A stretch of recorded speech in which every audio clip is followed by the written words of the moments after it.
They were waiting for around 7 to 8 hours. All that they could do is make sure that the man was still alive and comfortable until professionals came along to assist the situation and to evacuate the man. In 2020, 14 prisoners escaped the prison behind me, the Yakima County Jail. Most of them were charged with escape in the second degree. However, one of them just had that charge overturned by the Washington State Court of Appeals. Over 400 prisons are about to be opened in 5, 4.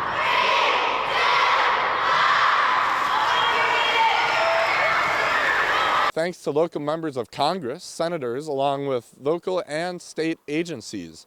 The situation here at the Yakima-Tieton Irrigation Canal has been declared an emergency. Cami Allen started the Yakima chapter of 100 Women Who Care.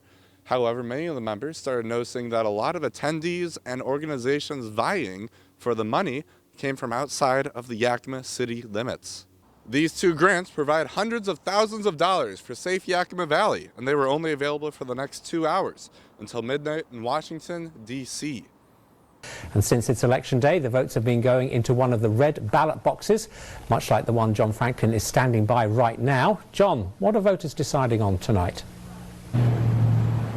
That's right, JKO. 151 candidates are vying for 112 open positions. On ballots, I'll be going into boxes like this one right behind me. Now, some of the highlights on the ballot this year include the county coroner race. There's also a $6 million levy lid lift in Yakima, along with 14 opposed city and town council races, along with 17 opposed school board races. This includes all 5 Sunnyside school board director positions. Now, I spoke with County Auditor Charles Ross earlier today, who's told me that everything seems to be going very well for this year's election. So well, in fact, that many community members are very appreciative of his team and have been sending things in. This has just been a really good election cycle. I mean, we've had a lot of people calling us with, we had a couple of groups drop off cards, thank you cards to the elections people today, and some cookies and brownies were brought in, just thanking the elections people who work here. I thought that was kind of nice. We don't see that all the time. He also told me that this is the last year for one of the machines that they use to help count the votes. This is actually the ballot inventory machine. They've been using it for about the last 15 years, and his team believes that this is the last machine of this make and model to be used not only in the state of Washington, but in the entire country.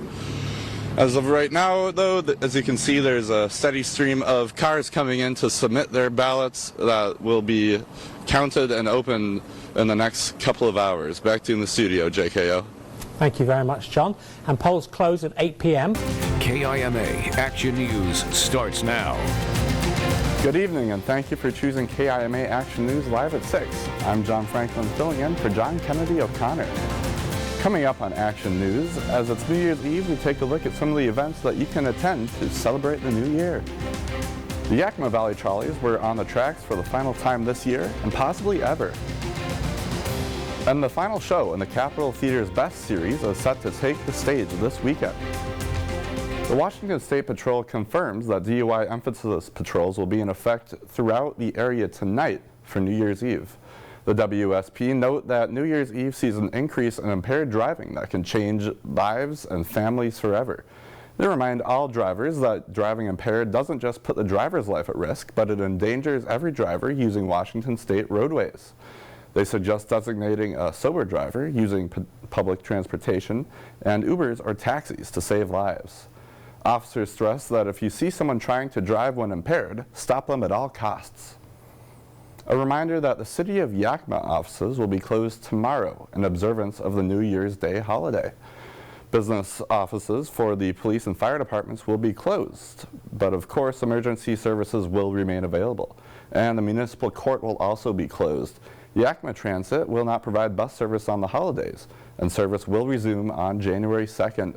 There will be no garbage pickup service on the holiday. Garbage scheduled for pickup in the city's refuse division will operate on a one-day delay.